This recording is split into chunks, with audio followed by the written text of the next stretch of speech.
Un fidèle au poste où l'on accueille à présent le docteur Jean-Jacques Charbonnier, auteur du livre Les preuves scientifiques d'une vie après la vie aux éditions Exergue. Bonjour docteur. Bonjour. Vous êtes anesthésiste réanimateur. Ce livre est en quelque sorte un condensé à la fois de vos expériences professionnelles et de vos recherches personnelles. Alors initialement, première question, pourquoi ce livre? Pourquoi avoir besoin de preuves justement pour étayer vos théories? Pourquoi ce livre? Parce qu'il n'existait pas. Voilà. Ça, c'est une bonne réponse déjà. Les preuves scientifiques sont là. On a maintenant des preuves scientifiques médicales. La médecine est une science. Et on a la preuve que lorsque le cerveau s'arrête de fonctionner, c'est-à-dire la définition actuelle de la mort clinique, eh bien, les gens étaient capables d'avoir une perception, une cognition. Ils étaient capables de voir ce qui se passait autour d'eux. Ils étaient capables d'appréhender même ce qui se passait à distance de leur corps physique, au moment même où leur cerveau ne fonctionne plus. Donc, à moins d'être complètement bouché, eh bien, on a là la preuve que l'après-vie existe, qu'il existe une forme de vie et de conscience après la mort. Donc, c'est tout à fait révolutionnaire. C'est quelque chose qui va bouleverser tout, si vous voulez, mais on n'arrive pas à communiquer là-dessus parce que c'est tellement bouleversant pour tout le monde que j'ai beaucoup de mal à communiquer, en particulier dans des émissions en direct. Parce que je fais relativement beaucoup de télé, j'ai fait TF1... Vous le dites dans votre livre, vous êtes obligé de faire des phrases courtes. Non, je vous coupe pas, mais c'est pour dire justement, pour éviter qu'au montage, vos propos ne soient... Oui, parce que ça dérange, si vous voulez, ça dérange nos sociétés occidentales qui sont basées essentiellement sur le matériel. On est dans une société où il faut produire, où il faut travailler plus pour gagner plus. Enfin bon, je ne veux pas faire de politique, mais on est dans cette logique-là, avec au-dessus le tabou de la mort qui plane. Et ce tabou de la mort, on en a besoin dans une société qui fonctionne comme ça parce qu'il n'y a pas cette dimension spirituelle, si vous voulez, qui éloigne tout ça. Donc on est dans une société de peur, on est dans une société où on ne peut pas parler de ces choses-là, du spirituel, parce que c'est contre nature, c'est contre la nature même du monde occidental. C'est pour ça que j'ai voulu écrire ce livre. Il y a beaucoup de témoignages dans ce livre. Il y a mon ami Jean Morzel qui a écrit lui aussi un livre qui s'appelle Tout commence après, publié aux éditions CLC, qui lui donc a vécu une expérience pendant une période de coma, pendant une anesthésie en particulier. Il est sorti de son corps, il a pu traverser les murs, il a pu décrire une plaque qui était située sous la table d'opération, et tout ceci a pu être vérifié. Donc ça veut bien dire qu'à un moment donné, on est capable de sortir de son corps. Ça semble ahurissant, c'est un petit peu farfelu de raconter ça actuellement. Mais pourtant, les preuves sont là, et ce sont des preuves scientifiques, ce sont des preuves médicales. Les gens, donc, avec une activité cérébrale nulle, sont capables d'avoir une perception. Et ça, bon, c'est... La question qu'on peut se poser, donc c'est ce qu'on appelle une expérience de mort imminente, la Near Death Experience en anglais, c'est cela? Oui. La question qu'on peut se poser, c'est, dans les témoignages, ils sont relativement concordants. Alors, est-ce que c'est parce qu'il y a ce socle commun de culture qui dit, même si on a perdu la spiritualité, on baigne quand même en France dans la culture judéo-chrétienne. Donc, ce qu'on appelle ce tunnel, cette lumière blanche, tout ça, on peut l'expliquer aussi par ce socle commun. Je me fais l'avocat des rationalistes, justement. Oui, mais vous avez tout à fait raison. Il y a un tas d'invariants. On a tout un système d'éléments récurrents. Dans les témoignages qui ne changent pas, des choses qui ne changent pas. Mais imprégné d'une certaine culture quand même. C'est un petit peu comme si vous preniez un Russe, un Anglais, un Français, un Esquimau, et puis que vous l'envoyez en Espagne. Bon, ils vont avoir un discours différent, mais on verra bien au bout du compte qu'ils sont allés en Espagne. Bon, mais là c'est un petit peu la même chose. Ils sont allés de l'autre côté, parce qu'on ne peut plus dire maintenant qu'on ne sait plus ce qui se passe après la vie, au moment de la mort, puisque ces gens sont véritablement morts quand même. Ils ont été en état de mort clinique, avec un cerveau qui ne fonctionnait plus. C'est la scientifique qui parle, c'est la définition. Oui. La mort, c'est quoi la définition scientifique? C'est une définition qui varie en fonction des limites de nos possibilités de réanimation. C'est-à-dire qu'il y a 20 ans, qu'on n'avait pas les mêmes C'était l'arrêt cardiaque, enfin voilà. Peut-être pas il y a 20 ans, parce qu'on arrivait à réanimer. 40 ans, mettons, voilà. Maintenant c'est, il faut que le cerveau s'arrête de fonctionner pendant tant de minutes, je dis n'importe quoi. Oui, c'est ça, vous avez raison. Il faut...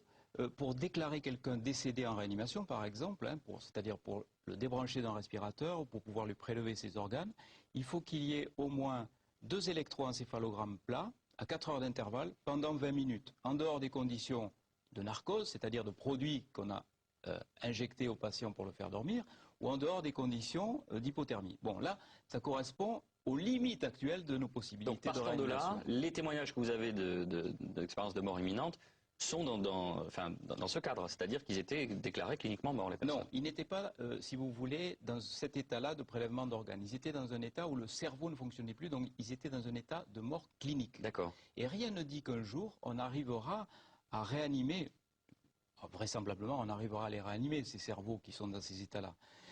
Un jour, dans 10 ans... Mais on n'a pas d'explication du fait que le cerveau est censé être arrêté, et pourtant ils ont cette expérience-là, il la décrit au retour. Parce que si vous voulez, les matérialistes, ils disent quoi?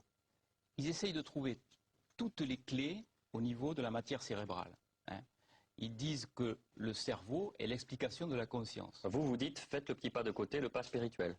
Non, moi je dis, le cerveau ne fonctionnant plus, on est capable d'avoir une conscience, et ô combien plus performante, puisque les gens disent pouvoir voir à 360 degrés, se déplacer dans l'espace, aller voir ce qui se passe dans une pièce à côté. Et tout ça, si vous voulez, c'est scientifique parce que ça a été édité par des revues à comité de lecture comme The Lancet ou comme Nature. Oui, qui sont les revues les plus prestigieuses. C'est les revues les plus prestigieuses, ce n'est pas des revues ésotériques, mais avec ces résultats-là, on est incapable de franchir le pas pour dire aux gens, oui, il existe bien une forme de conscience lorsque le cerveau s'arrête, lorsque nous sommes en état de mort clinique. Et c'est quand même surprenant qu'on n'arrive pas à passer ce message-là. Pourquoi? Dans les cas que vous évoquez, la mort clinique, elle a eu quelle durée? Ça a duré combien de temps? Pendant combien de temps est-ce que le patient a été dans cet état? Il y a des états comateux qui ont duré des mois. Et vous avez des gens qui ont eu des expériences. Il y a eu le cas, par exemple, de cette femme qui a été opérée du cerveau. On a interrompu sa circulation cérébrale. On l'a opéré d'un anévrisme cérébral. On a fait baisser sa température corporelle très très bas. Son cerveau à 15,5 degrés. Ouais. Et plus d'activité électrique au niveau du cerveau, mesurable par le potentiel évoqué auditif ou l'électroencéphalogramme.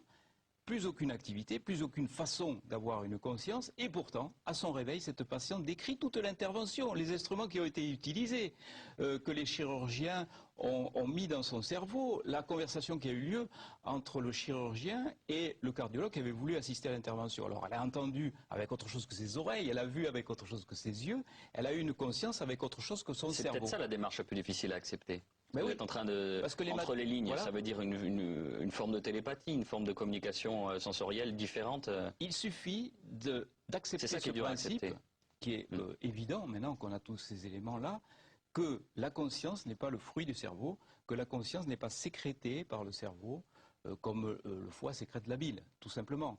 Et alors, où le siège de la conscience? Je pense qu'elle est à l'extérieur. Et on arrivera à le prouver le jour, mais ça arrivera un jour. Je suis persuadé, si l'humanité est assez sage pour vivre autant de temps encore, mais d'ici quelques siècles, probablement... Si on ne se fait pas tous péter avec une bombe, vous voulez dire? Oui, voilà. On arrivera à greffer... c'est lundi. On arrivera à greffer des cerveaux, ça arrivera un jour. Et on aura la surprise de voir que l'individu qui a un cerveau greffé n'est pas un individu nouveau. C'est-à-dire, il aura l'intégralité de sa conscience et de sa mémoire aussi. Et ça, on commence à le percevoir avec, si vous voulez, autre chose qui s'appelle la vision holographique de la conscience. Tout se passe comme si notre conscience était située à l'extérieur et qu'elle soit donc par un système qu'on ignore encore, mais qui serait comme un faisceau laser qui va percuter un neurone et qui va donc donner l'intégralité de l'image et de la conscience sur n'importe quelle parcelle de neurones. Eh bien voilà comment peut être conçue la conscience actuellement. Docteur Charbonnier, je vous remercie beaucoup. Je rappelle le titre de votre ouvrage. Est-ce que je peux rajouter quelque chose? Bien sûr. Donc je voudrais dire que Sonia Barkala va donner un film qui s'appelle Faux départ et qui va rassembler tout ça. Et c'est un film qui va faire un petit peu le résumé, la synthèse de toute la connaissance scientifique sur le sujet. Merci docteur. Je rappelle le titre de votre ouvrage, Les preuves scientifiques d'une vie après la vie, aux éditions Exergue, livre que vous pourrez gagner à la fin de l'émission. Je vous renvoie, si vous avez des questions, à notre site web france3.fr et vous cliquez sur Sud. C'est le printemps, le moment où la nature est pleine de vie. Voyons ce que ça donne dans le tout petit jardin de Sophie, à peine 1 mètre carré ce matin, les plantes carpettes.